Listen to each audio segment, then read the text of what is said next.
Saudações a todos os irmãos e as irmãs, com a santa e gloriosa paz do Senhor Jesus. É um motivo de alegria estarmos aqui, mais uma vez, na presença de Deus, contribuindo para o Evangelho, contribuindo para a graça de Deus. Hoje, na direção do Espírito Santo, eu vou estar trazendo algo da parte de Deus, que é bíblico também, tá?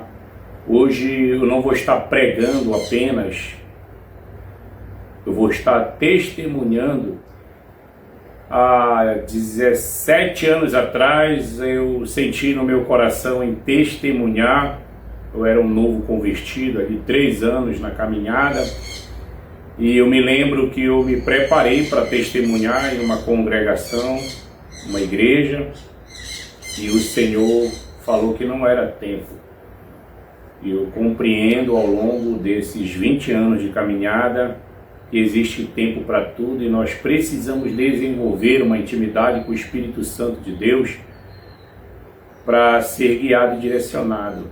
Até porque eu prego acerca desse assunto, eu tenho algumas mensagens. Uma delas é: espere o tempo de Deus e tema a Deus. Nós precisamos, ali onde eu prego, no Salmo 41, Salmo 40, a gente precisa esperar com paciência no Senhor.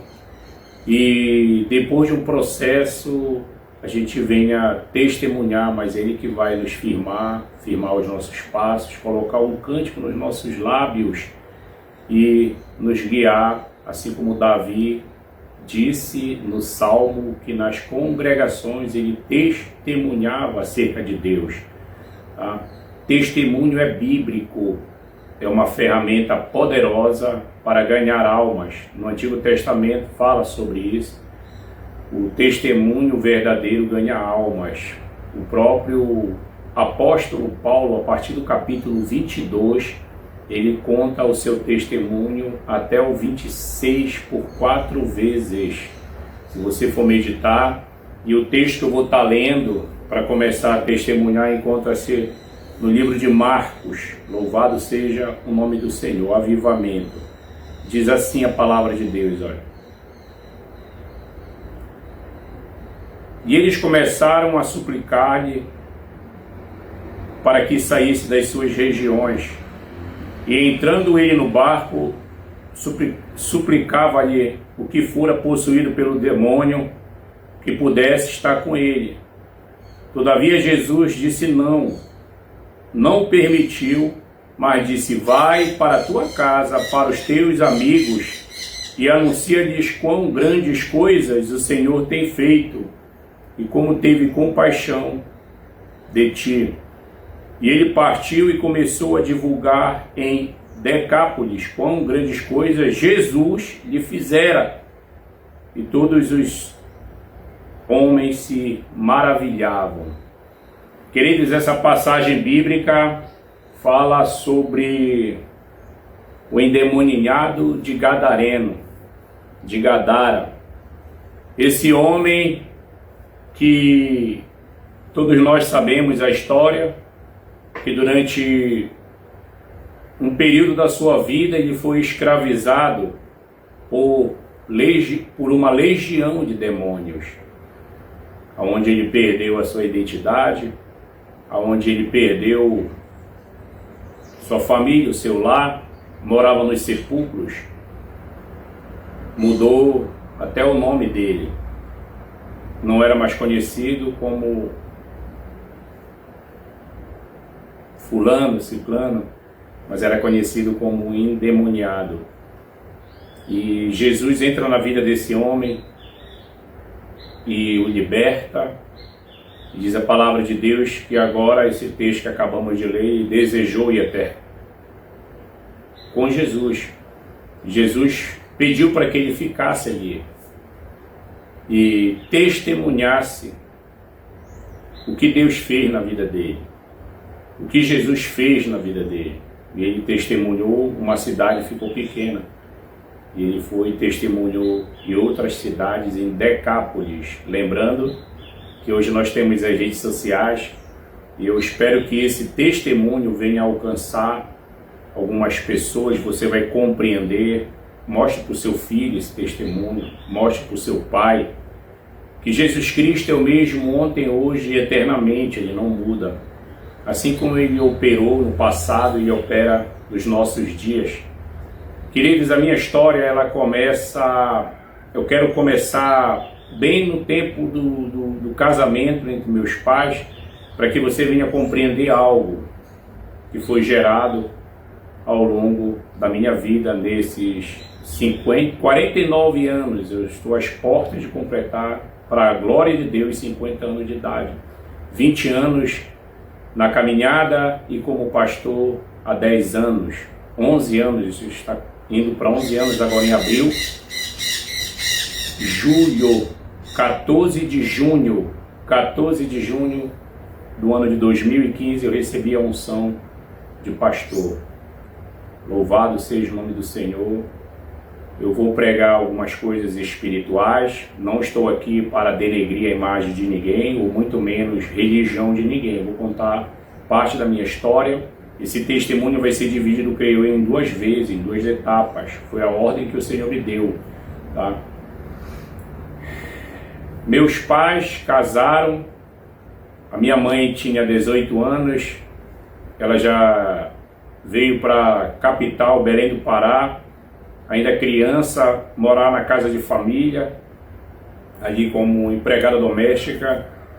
E ela conta que quando ela começou a desenvolver uma certa idade, ela começou a procurar as suas melhoras e ela se deparou com algumas colegas e conhecidas, e ela trabalhou numa antiga fábrica de costura em Belém do Pará, chamada Fábrica do Jaú, próximo a uma praça bastante conhecida. Inclusive ela conta que foi nessa praça que ela conheceu meu pai, um soldado da aeronáutica, e eles casaram. A minha mãe em casa, engravida de gêmeos, e a necessidade era muito grande naquela época.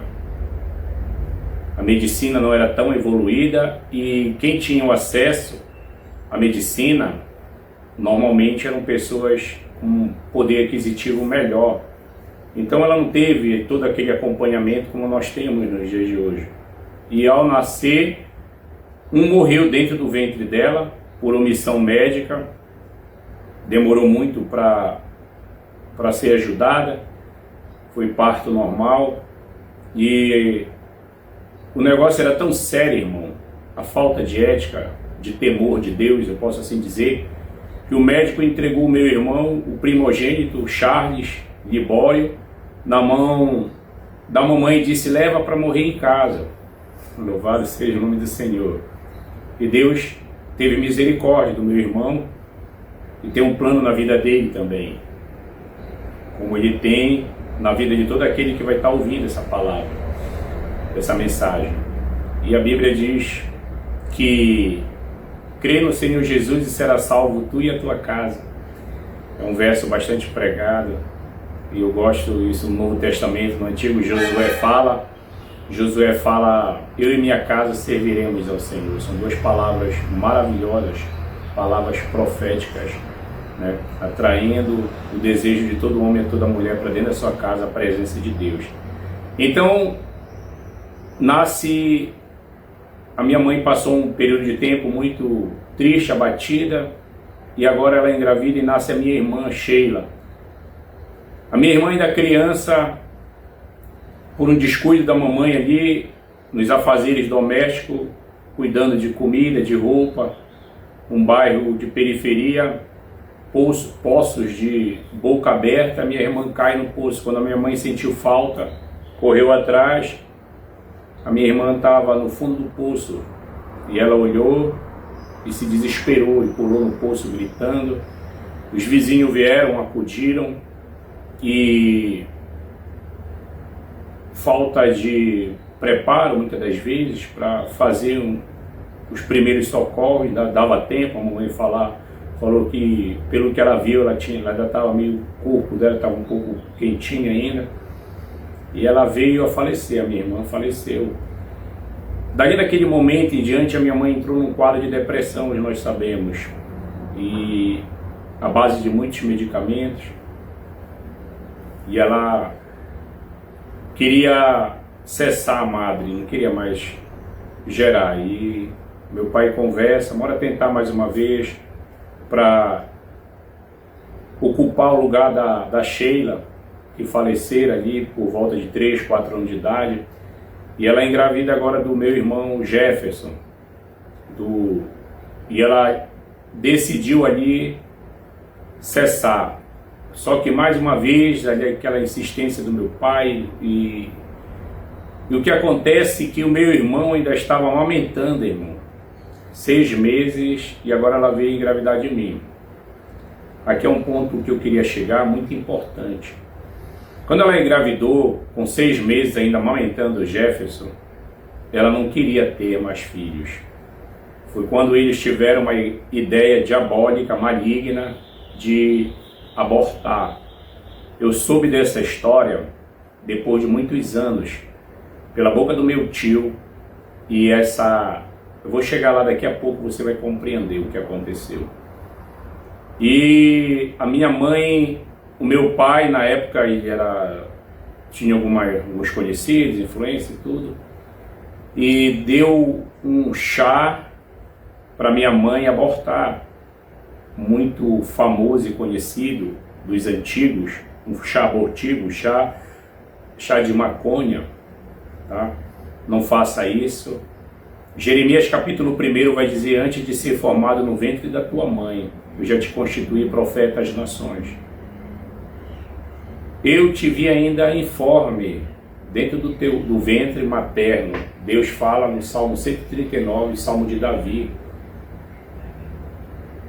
No momento que começa a ser gerado, é herança do Senhor. Todos que fazem isso precisam se arrepender, os que fizeram também precisam se arrepender. Deus é o dono da vida, só Ele pode tirar a vida. Ele deu a vida e Ele tira a vida, tá? Então fica o alerta para você que cometeu essa falha no passado: se arrependa, peça perdão para Deus. Você não tem esse direito. E essa insistência deles demorou alguns dias, segundo meu tio, e era projeto de Deus que eu viesse a esse mundo, tá? Eu nasci para um propósito, qual eu vivo esse propósito hoje. O propósito é ser um pastor, não apenas um servo de Deus, e ganhar almas para o Senhor. Eu não meço esforços para ganhar almas para o reino de Deus, pregando a palavra de Deus, e um pouco mais lá na frente você vai compreender o meu chamado, o meu ministério. E agora eu vim a este mundo numa família humilde, de periferia, 3 irmãos, eu era o mais novo. Meu pai adota mais um irmão, o Alexandre. E para vocês terem uma ideia, era algo muito difícil. Eu era praticamente o caçula, o saco de pancada, e naquele tempo nem se ouvia falar de bullying, de nada disso. Eu nunca tive amigos. Todos os meus coleguinhas eram meus namorados, que eles falavam, entendeu? Eu apanhava, a minha vida era apanhar, eu era o caçula. E para completar, irmão, nós não tivemos um amor de pai e de mãe, assim, de carinho, de afeto, não sei explicar direito. Eu não lembro nenhuma cena quando eu deito com as minhas filhas, desde a menor, a Mahara, a maior agora, a mais velha, a primogênita, tanto quanto a Ana Beatriz e a Isabela. Quando eu me deito com elas em uma rede, fico ali conversando com elas, louvando, e eu me lembro que passa essa cena sempre na minha cabeça. Eu nunca tive um momento assim com meu pai nem com a minha mãe. Para vocês terem uma ideia, meu pai faleceu e nunca eu ouvi ele falar a palavra "eu te amo". Tudo com meu pai era frescura, tá?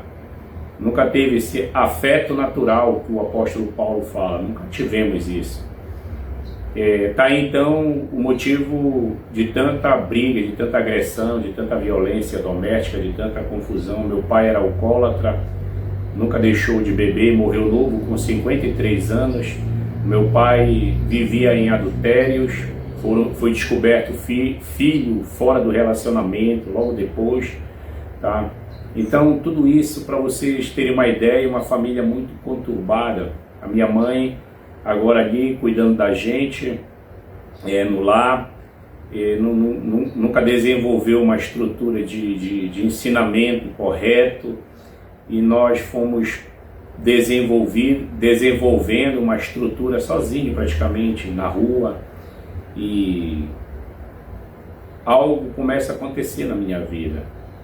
Eu começo a ter visões de Deus ainda criança, para que você venha compreender algo. Com cerca de 8 anos de idade, eu tive uma visão do meu pai, hoje eu sei que é visão, sofrendo um acidente. Visões de olhos fechados, visões de olhos abertos, até sonhando Deus me dá sonhos proféticos de revelação, quando Ele quer.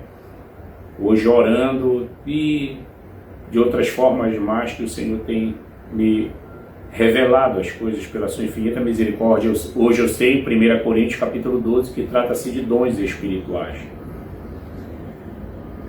E esse sonho foi que o meu pai estava sofrendo um acidente. Eu acordei gritando nessa noite: papai, papai.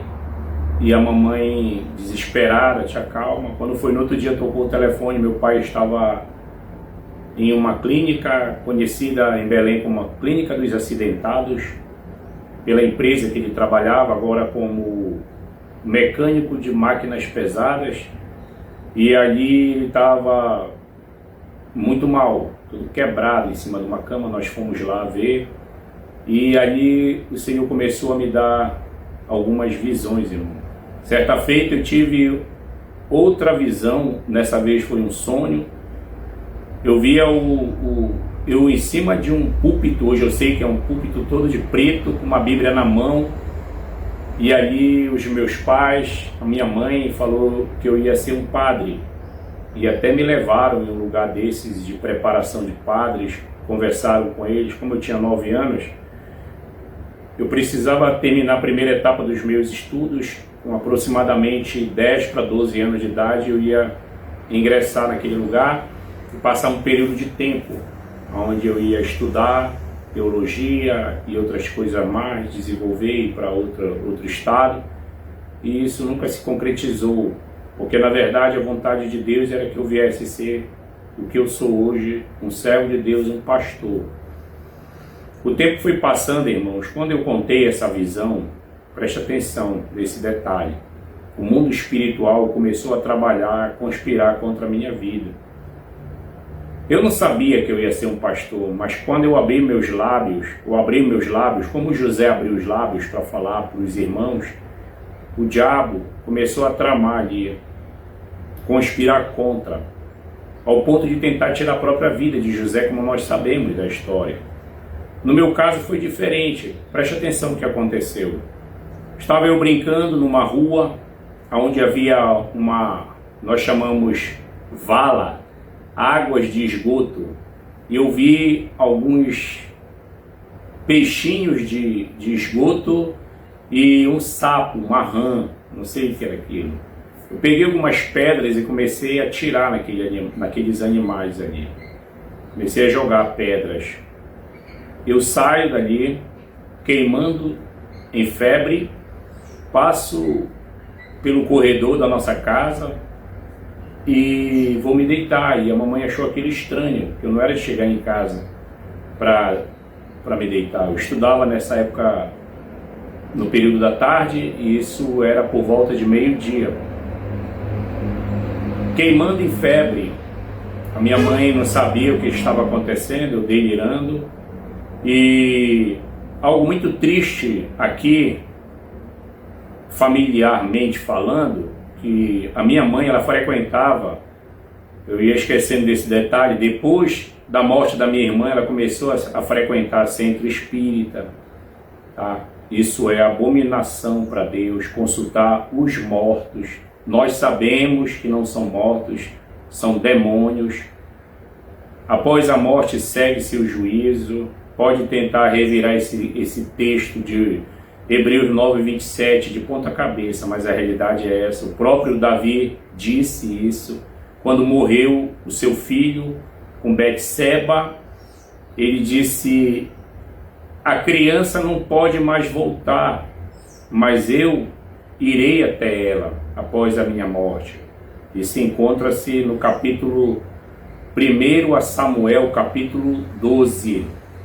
2 a Samuel, no capítulo 12. Tá? Retificando, perdoa. Então o que aconteceu foi isso. A minha mãe frequentava esses lugares, terreiros de umbanda, tomava passe, cresci vendo ela fazer esses rituais que são abominações para Deus. Repito, consultar os mortos, invocação de espíritos, todos nós sabemos que são demônios. E eu falei, eu não estou aqui para atingir a religião de ninguém, eu estou contando o meu testemunho. Se você quiser continuar nessa prática, continue, tendo a consciência que isso não agrada ao Senhor. Tá?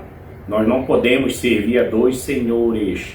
Não existe feitiçaria por bem, magia branca. Existe falando, mas na verdade são trevas. Ou você serve a Deus, ou você serve ao diabo. Ou você serve a luz, ou você serve as trevas.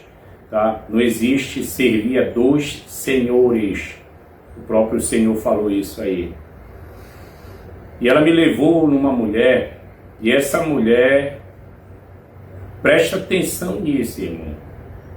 O espírito de revelação que estava em Atos capítulo 16, versos 16, na boca daquela menina que adivinhava, quando Saul foi consultar os mortos, o demônio revelou para Saul algumas coisas, se passando por Samuel, incorporado naquela mulher. Analise esse texto. Quando a mulher falou com Saul disfarçada, ela não sabia que era ele, mas quando o demônio entrou nela, o demônio revelou para ela que ele era o rei Saul, e ela se assustou. Está na Bíblia, medite nisso, em nome de Jesus Cristo. Aquela mulher me olhou, eu criança, por volta de 9 anos de idade, ela perguntou para mim assim: aonde tu estavas? Porque a madrugada toda eu não dormi, irmão, gritando, queimando de febre, tendo espantos, tudo, não sei nem te explicar direito. Foi atormentador para minha mãe aquela madrugada. Então de manhã ela me levou nessa mulher, ela falou: onde tu estavas ontem?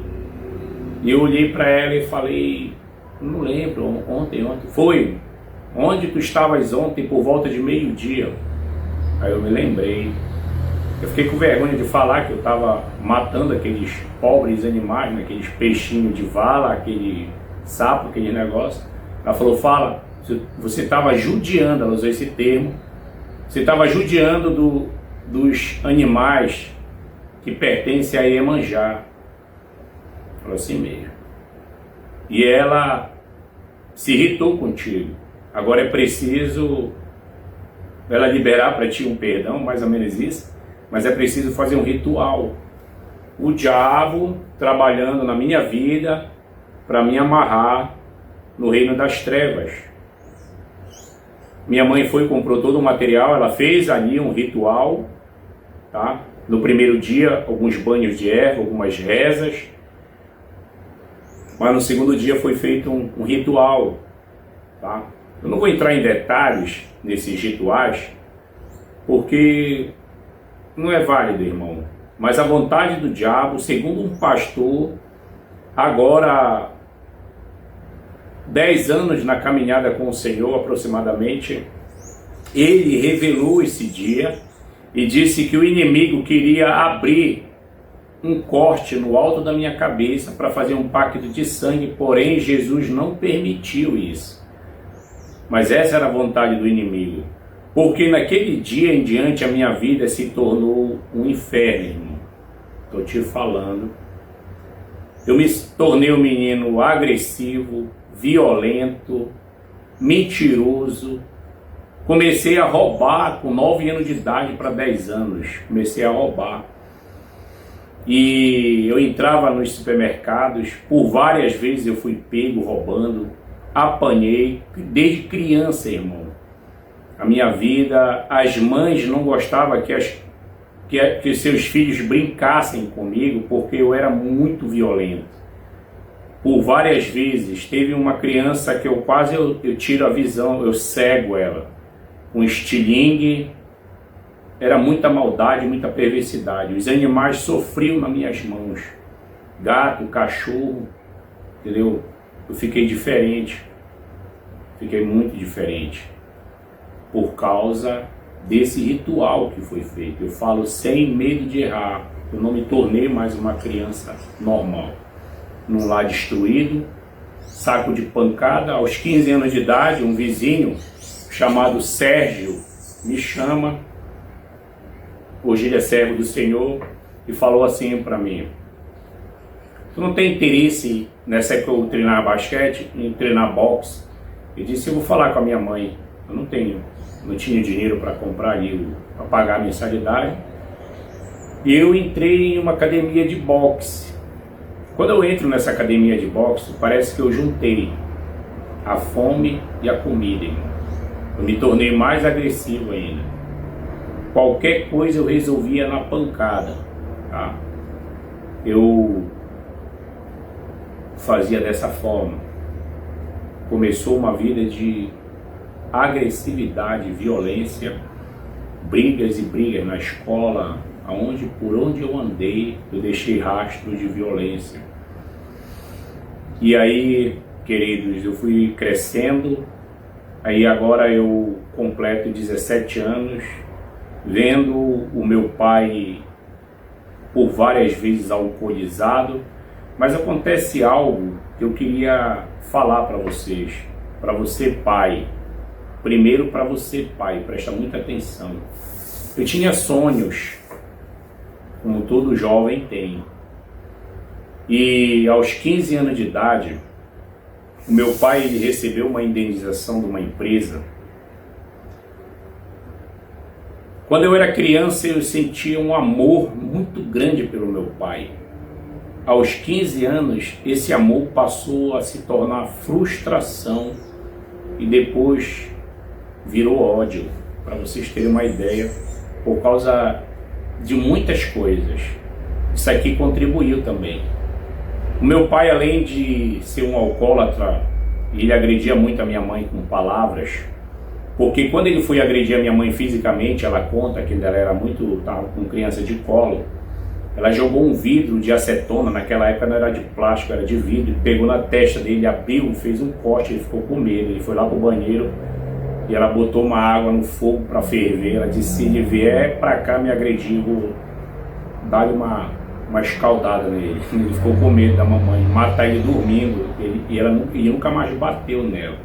Ela conta, mas em compensação as agressões verbais eram constantes, eu cresci ouvindo isso e aquilo já estava mexendo com o meu psicológico. Mas quando completa 15 anos ele recebe uma grande indenização de uma empresa onde ele trabalhou por mais de 10 anos, ele chegou até cargo de supervisor lá, e ele comprou um monte de coisa, irmão. Comprou carro, 2 carros para ele, carro para o meu irmão, comprou casa na praia. E ele nunca investiu na gente. Ele nunca investiu. Você que é pai, pare para pensar nisso. Faça um investimento nos seus filhos. Se você tiver condições, faça. Mesmo que você não tenha condições, faça um sacrifício para fazer esse investimento. Não vai ser em vão. Não vai ser em vão. Eu tinha sonhos, o meu sonho era entrar nas Forças Armadas. Eu pesquisava muito sobre isso, naquela época não tinha internet, eu ia atrás de informações e eu conheci algumas pessoas que passaram na Marinha Mercante, outros fuzileiro naval. Era o meu sonho, estudar numa escola preparatória militar para seguir esse caminho, essa carreira. E aos 15 anos de idade eu vi que acendeu uma luz de esperança, porém eu sempre estudando em escolas públicas, sem nenhum acompanhamento de nada, nós estudávamos sozinhos. Meu português melhorou um pouco agora, irmão. Depois que eu me formei, fiz uma faculdade, estudei bastante, para a glória de Deus, mas eu falava muito errado. Eu tinha um colega português que ele me chamou a atenção ali, eu comecei a me esforçar um pouco mais em português, que a minha vida era na rua, nunca tive um pai e uma mãe para estudar comigo. Nós nunca tivemos festa de aniversário. Eu fui ter uma festa de aniversário com quase 20 anos de idade. Foi a minha primeira namorada que eu tive. E aquilo me emocionou muito. Uma jovem na época, de uma boa família, hoje psicóloga. Foi alguém que passou pela minha vida, aquela família. E para a glória de Deus, uma família que me ajudou bastante. Me mostrou algumas coisas que eu não conseguia enxergar. Para a glória de Deus. Então, para você ter uma ideia, aquilo começou a me revoltar, porque o meu pai começou a construir algumas coisas e nós que éramos os ajudantes de pedreiro do meu tio, que era pedreiro profissional, e era incapaz de pagar funcionários, a gente que trabalhava ali, ali com 15 anos de idade, construindo aquelas coisas, muro, fazendo tudo aquilo, só isso. E aquilo começou a me revoltar. Gastou dinheiro, comprou casa para meretrizes, entendeu? E aquilo começou a mexer com o meu psicológico. Nunca parou de beber, sempre agredindo minha mãe, eu comecei a me revoltar. Nesse período de tempo, o diabo colocou um cara no meu caminho, algumas pessoas, e eu comecei a me envolver com essas pessoas, de criminalidade pesada. Eu já vi mesas cheias de dinheiro já, irmão. Quando eu praticava assalto na capital de Belém, tá? É por isso que hoje eu sou um pouco revoltado com essas pessoas que aceitam Jesus, querem fazer da igreja comércio para ganhar dinheiro. Quer ganhar dinheiro? Volta para a prostituição, para o tráfico, para o assalto. Mas não mexe com a noiva do Senhor para ganhar dinheiro, não.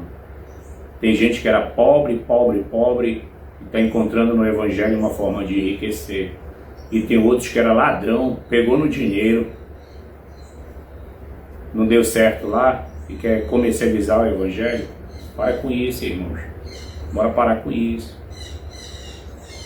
E agora eu ali me envolvendo naquela criminalidade, empolgado com aqueles homens de alta perigosidade, pessoas que já tinham passado pelo Rio de Janeiro, e um deles em especial queria até me levar para o Rio de Janeiro, quando em um dos assaltos ele me viu catando os malotes de dentro do cofre. E ele falou: gostei desse rapaz, eu tinha por volta de 18 para 19 anos de idade, quero levar ele comigo para o Rio de Janeiro. Tu vai gostar do Rio de Janeiro. Lá é só motão. E começou a encher meus olhos ali o diabo. Mas eu fui preso, irmãos. Passei pelo cárcere pela primeira vez. E eu me lembro que ali no cárcere o inimigo das nossas almas me fez uma proposta muito grande. Um homem traficante internacional estava planejando um grande assalto do Estado. E ele me observou e conversou comigo. Procurou saber quem era eu. Ele soube que eu fazia parte de uma quadrilha lá fora, assim posso dizer. Ele me fez uma proposta ali. Eu rejeitei aquela proposta porque tinha que tirar a vida. E isso eu não aceitava, tirar a vida de alguém por causa de dinheiro. Tem alguns ladrões que fazem isso aí. E o Senhor possa te alcançar através desse testemunho, para que você, em nome de Jesus Cristo, pare com essa prática que o diabo está te conduzindo.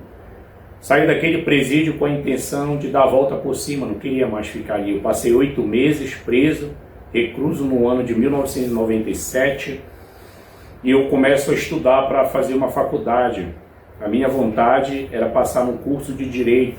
Eu não consegui durante 2 anos, e no ano de 2000 eu ingresso em uma faculdade de administração. Era um projeto de Deus já. mas sempre mexendo com coisas erradas. Eu parei de assaltar, mas eu continuei mexendo com estelionatário, cartão de crédito, cheque e tudo isso. Andava com muito ouro, muito, eu digo 105 gramas de ouro, um cordão de 60 gramas, 2 pulseiras de 15 e logo depois um anel de formatura de 15 gramas de ouro. Andava com roupas, eu era muito apegado a essa vaidade, a essa luxúria, como não dizer. E ali eu desenvolvendo aquilo ali, eu comecei a me frustrar, porque eu comecei a ver os meus colegas de faculdade prosperando e eu não, porque o sistema não perdoa, irmão, tá? Preste atenção nisso. Você pode, muitas das vezes, acreditar que não é assim, mas é assim. No momento que você passa por um período, um presídio, o teu nome entra num sistema. E aquilo ali, as portas se fecham para você, ainda mais hoje, que é tudo online.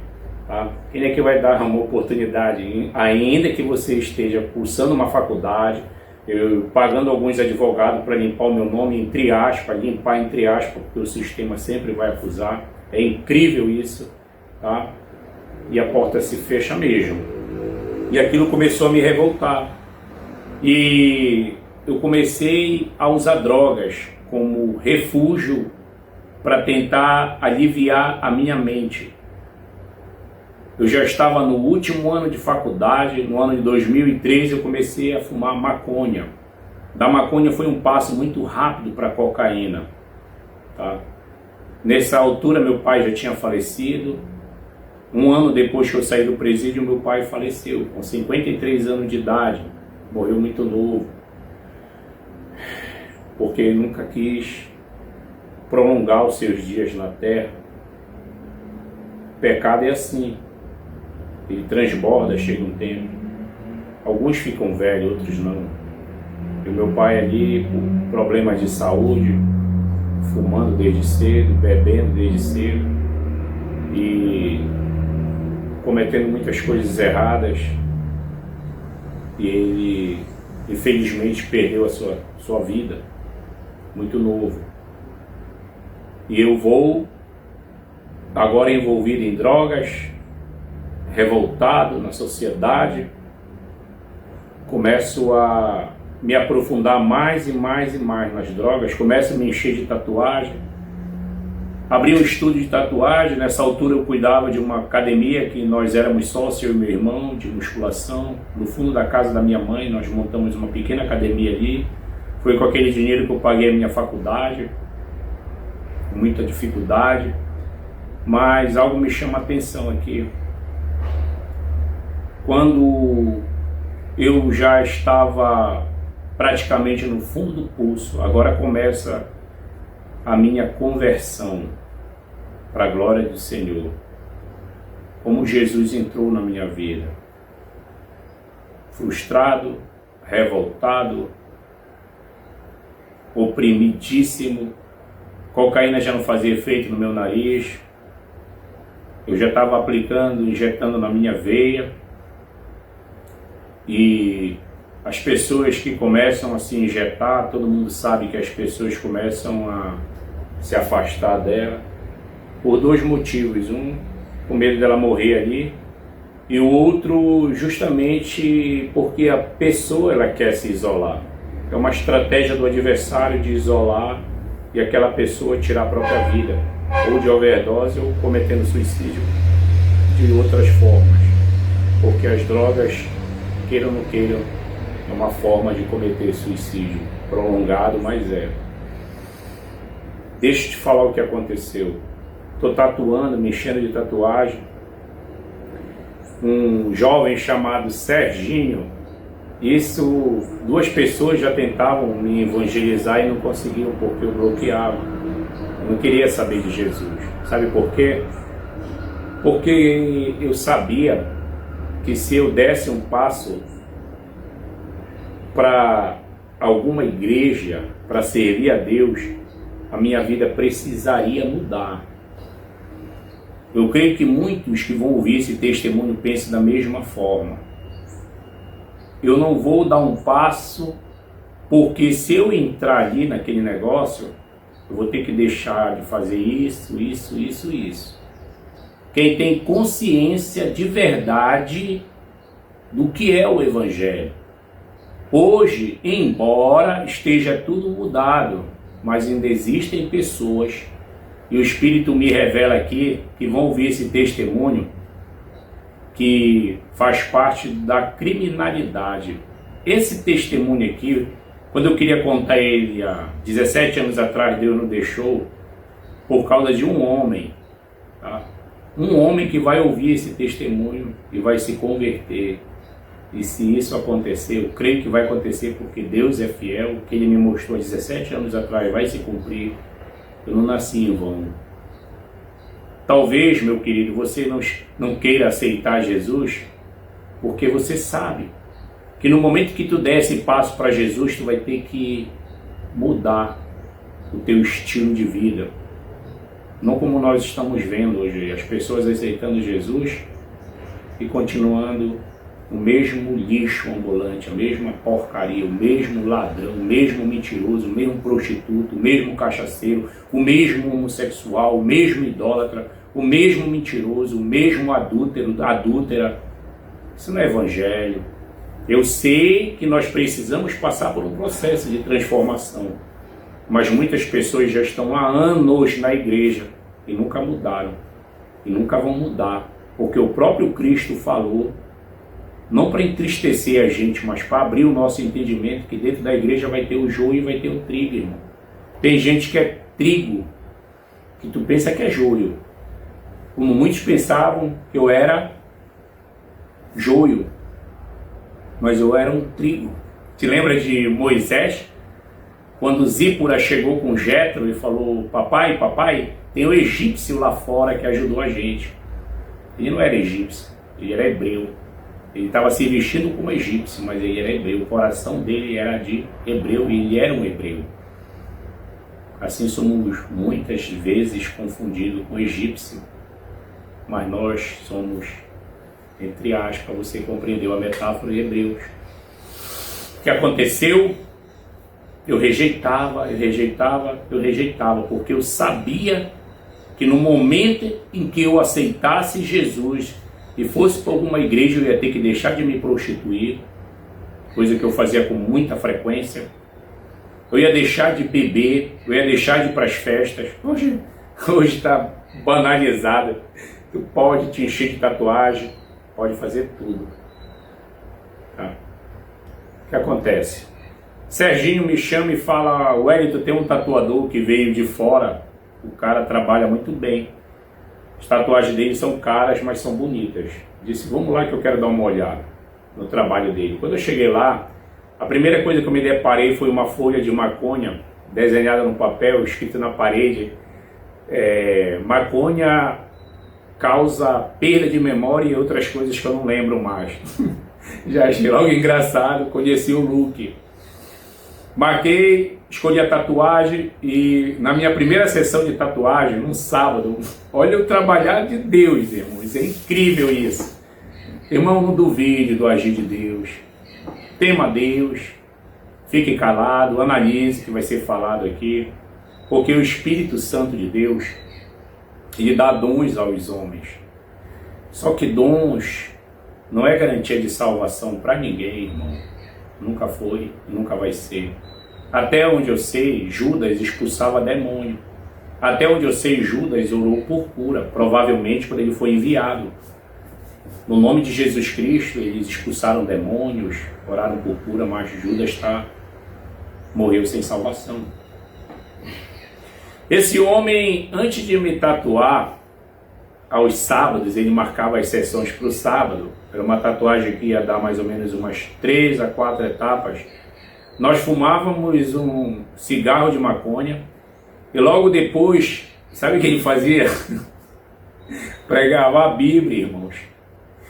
Antes de tatuar ali um verso para mim, eu ficava enterrado ali, naquele negócio, naquela liga, e ele olhava e... É engraçado, mas é muito sério. Louvado seja o nome do Senhor. Luke, se um dia esse testemunho chegar, meu filho, eu te amo muito. Você foi o meu pai na fé. Foi você quem me levou para a igreja pela primeira vez. E esse homem pregava para mim. Colocava, na época, eu me lembro, um DVD de uma banda chamada Oficina G3, e ele fazia do pedal da máquina de tatuar o pedal da bateria, e aí me tatuando e cantando, e aquilo ali entrando na minha mente, e fui na primeira sessão, na segunda, na última sessão eu já estava gostando muito do Luke. Ele já era como um irmão para mim. Aquele homem, ele era frequentemente visitado pelo Espírito Santo. Deus tem uma grande obra na vida dele.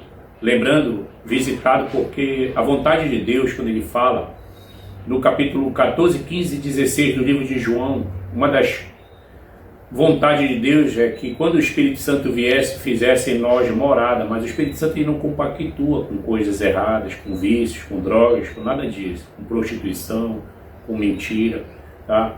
Então existem muitas pessoas que são somente usadas por Deus, mas não são moradas do Espírito Santo. Eu me lembro que eu falei para ele que eu ia lá na congregação. Quando eu chego lá na congregação, queridos, eu me deparei com pessoas muito amáveis. Eu, desde criança, nunca tive aquele tipo de afeto que eu senti ali. A presença do Espírito Santo na vida de muitos irmãos, me abraçando. E o abraço que o Luke me deu, eu nunca... Nenhum homem me deu em toda a terra aquele abraço, irmão. Um abraço de amor muito apertado, que eu pensei que ele tinha até quebrado uma das minhas costelas. De tão feliz que ele ficou ali, quando ele me viu ali naquela igreja. Comunidade Vinho Novo. E ali eu comecei a dar os meus primeiros passos, frequentando apenas. O Luke foi embora, viajou, voltou para Santa Catarina, a família dele era de lá.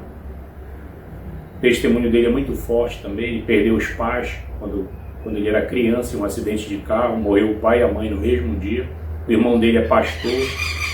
Então o que aconteceu, irmãos, que depois que o Luke foi embora, eu estava praticamente perdido ali, não conseguia mais caminhar.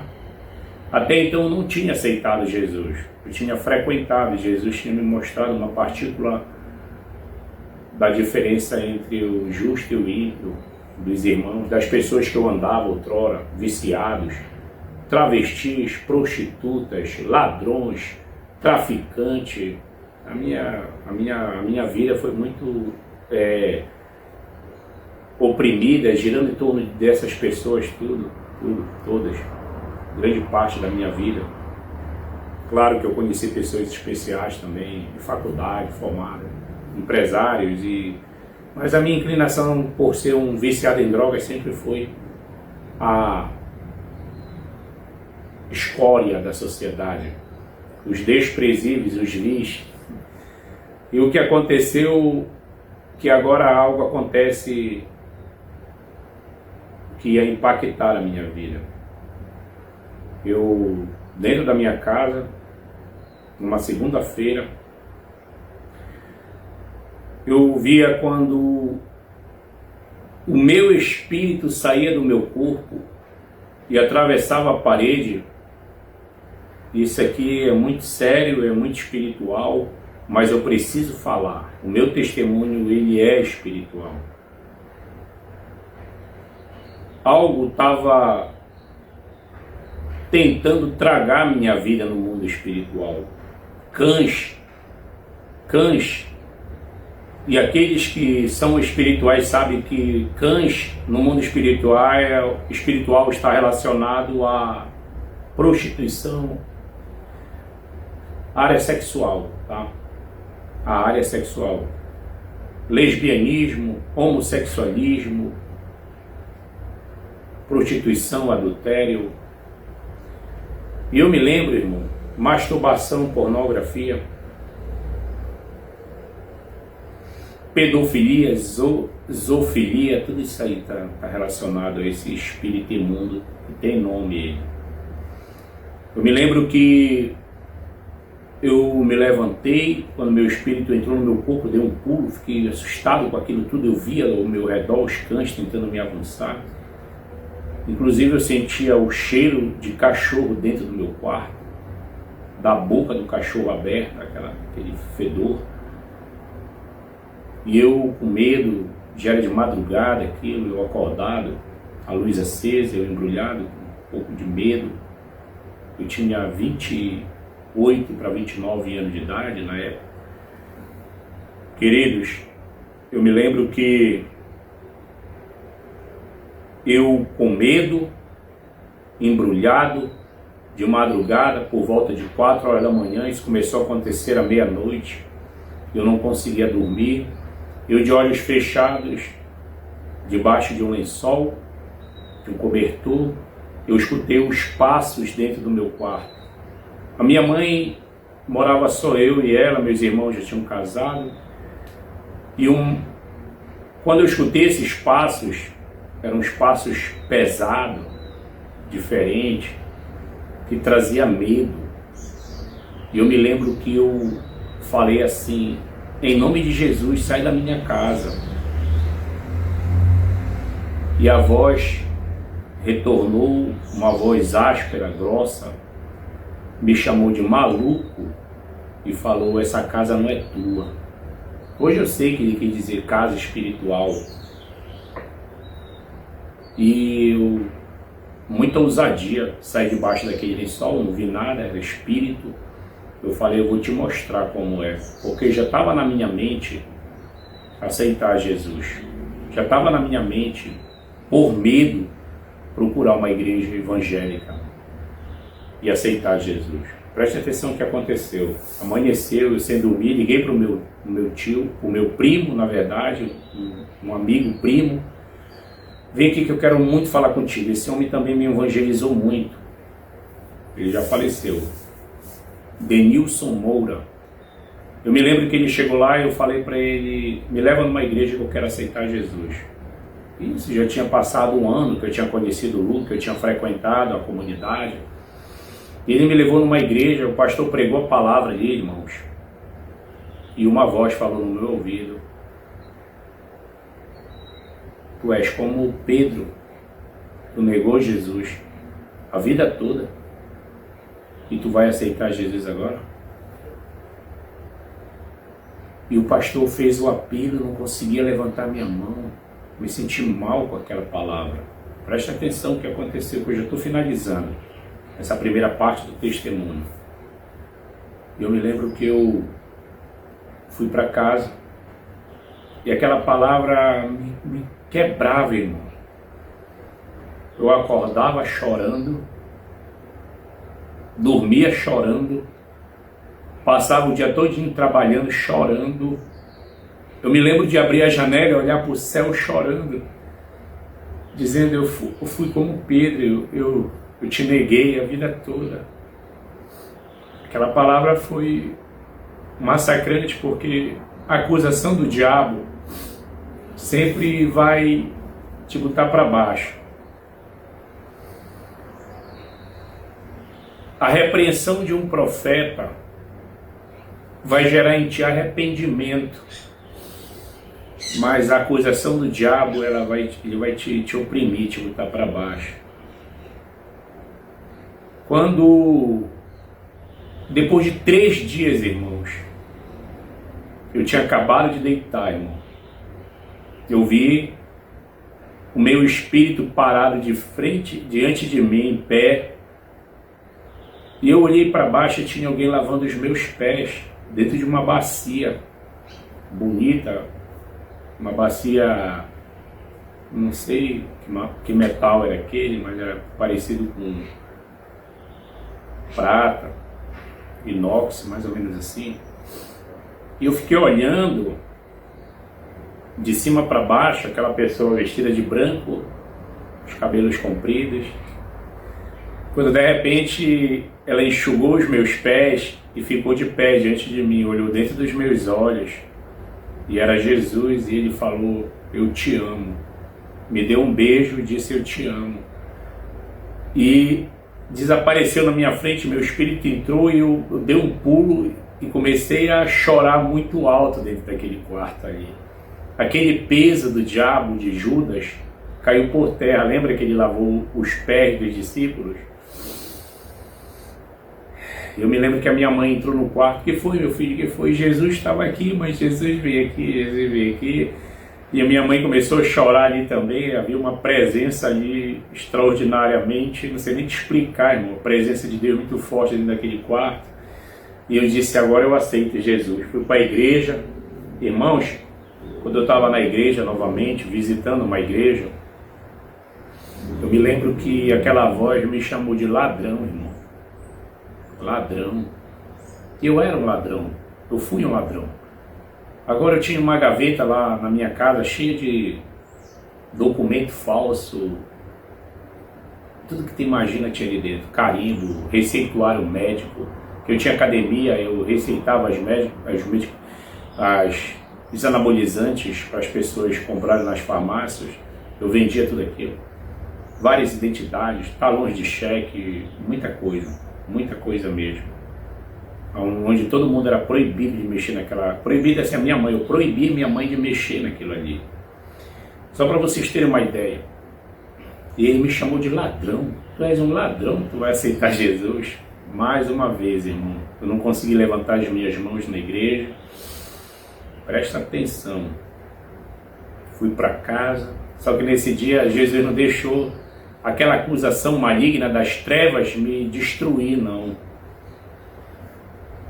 Na mesma noite, irmãos, dessa vez, quando eu fechei meus olhos, eu me via pendurado em uma cruz, lá no Calvário. O Senhor me fez eu estar sentindo aquilo que aquele ladrão estava sentindo. Pendurado na cruz, rejeitado, desprezado, amaldiçoado.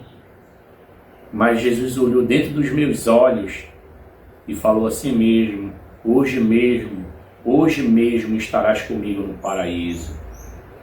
Irmãos, eu dei um pulo daquela cama, caí de joelhos chorando e aceitei Jesus como meu único e suficiente Salvador dentro do meu quarto.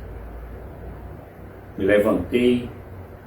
No outro dia eu tinha uma mesa cheia de troféus e medalhas. O Espírito Santo entrou na minha vida. Peguei aquelas medalhas e troféus, que eu era lutador de artes marciais, vale tudo. E tudo que tu imagina, tinha muita coisa ali, que aquilo ali era uma mesa de soberba. Quando eu olhava para aquilo, eu me vangloriava, e agora eu olhei para aquilo, me deu nojo. Botei tudo numa caixa, joguei fora, desci a escada, a casa era altos e baixos, a casa dos meus pais.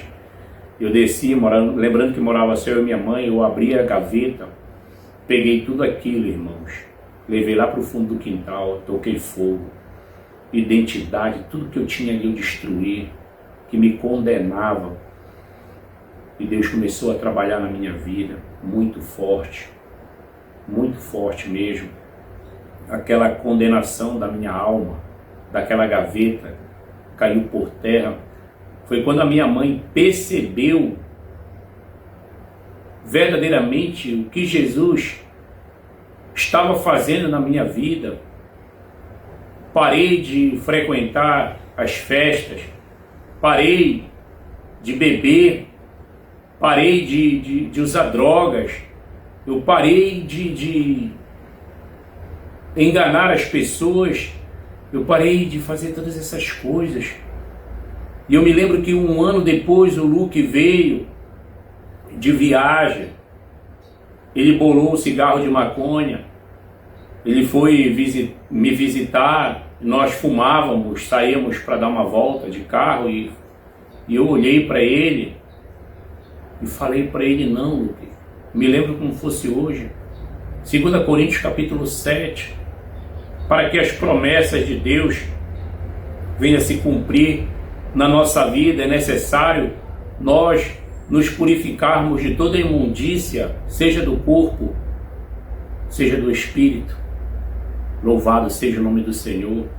Ele me olhou e deixou marcado na minha Bíblia, Salmo 75, versos 7, que Deus é o juiz. Deus é o juiz. Eu nunca mais vi o Luke. E até aqui, irmãos, Eu queria estar trazendo essa primeira parte do testemunho para a honra e glória do nosso Senhor e Salvador Jesus Cristo. Talvez você não tenha tido uma infância na presença de Deus. É o que eu queria falar para os pais. Faça um investimento nos seus filhos, mas o maior investimento que você vai fazer é ensinando no caminho em que deve andar. Ensine o caminho do Senhor para os seus filhos. Hoje muitos estão, sim, até falando de Jesus, quem sabe de um texto bíblico. Eu cresci vendo a Bíblia Sagrada no Salmo 91, de páginas amarelas na estante da minha mãe, numa moldura de Bíblia. Mas isso não significa nada. Você precisa viver o Evangelho, não apenas aprender. Você sabe qual é a vontade de Deus. Ensine para os seus filhos na prática. Você que já aceitou Jesus, você que nunca aceitou Jesus, ensine a palavra de Deus para o seu filho. Só existe um caminho. Ele é o caminho, a verdade e a vida. É Jesus Cristo de Nazaré. Foi Ele que entrou na minha vida e me transformou. Eu relutei durante anos contra o Espírito Santo, pois Paulo fala em Gálatas capítulo 5 que a carne luta contra o Espírito. Isso muito aconteceu comigo e o processo de libertação foi muito longo. Mas se eu tivesse tido um pai e uma mãe que não tivesse me levado para um terreiro, para um centro espírita, coisa parecida, mas sim me mostrado o caminho do Senhor, muito provável que eu tivesse errado muito menos.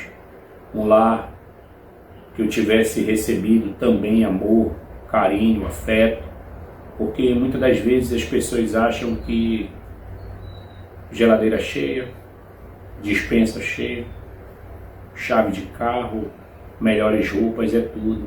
Quantas pessoas você acha que tem tudo isso estão cometendo suicídios porque os pais estão somente presos ao materialismo? Somente isso. Não. Você precisa ter o Espírito Santo de Deus dentro do seu lar. Aí, se você tiver o Espírito Santo, você vai ter 5 coisas que dinheiro não compra, o diabo nunca vai dar para ninguém, posição social também não, nada. Você pode ser um milionário ou uma pessoa pobre, que não tem onde cair morto. Mas se você tiver o Espírito Santo, você vai ter a paz que excede todo entendimento, alegria completa, descanso para a alma, o verdadeiro amor, um amor incorruptível, um amor sem interesse, um amor que não se vangloria, o amor de Deus, e Ele vai te ensinar a amar o teu próximo, o amor incondicional. E por fim, a salvação. A salvação. Se você tiver o Espírito Santo na tua vida, tu vai ter, sim, a salvação. A salvação que só pode vir por intermédio de Jesus Cristo. Que eu quero agradecer essa rica oportunidade em nome de Jesus Cristo de Nazaré. Quero finalizar fazendo uma humilde oração. Soberano Deus e eterno Pai, nesse momento de oração, eu apresento, Pai, este homem, essa mulher, essa família, este jovem, Senhor. Pai, que o Senhor possa, pelo Teu Espírito, gerar esperança no coração desse filho acerca desse pai, quem sabe viciado em drogas, alcoólatra, eu não sei, meu Pai. Entra, Senhor, com libertação, com cura interior, sara as feridas da alma, Senhor. Que o Senhor possa ensiná-los a perdoar, Senhor, o pai, a perdoar a mãe, a perdoar, quem sabe, o filho, as ofensas, em nome de Jesus Cristo, Senhor. Entra, Pai, nesta família, com quebrantamento, com arrependimento, que haja humildade, Pai, em reconhecer que sem o Senhor nós não vamos conseguir vencer, Pai, até mesmo não apenas o mundo, o adversário, mas a nossa própria carne, o nosso eu. O Espírito Santo nos ajuda, Pai, em nome de Jesus Cristo, Pai, Opera por intermédio desse testemunho de conversão, Pai, na vida deste homem, desta mulher, dessa família. Quebra os grilhões, Senhor, as maldições, os pactos. Senhor, como foi quebrado da minha vida os pactos que foram feitos no passado. Entra com libertação, entra com cura, entra com salvação, Pai. Este é o propósito desse ministério. Salvação de vidas, Pai. Aleluia, reconciliações, novo nascimento. Tudo isso para a honra e glória do Teu nome, Senhor, é o que eu te peço. E já te agradeço em nome de Jesus. E a paz do Senhor Jesus a todos. Eu agradeço pela rica oportunidade de você me ouvir mais uma vez e que Deus te abençoe em nome de Jesus. Amém.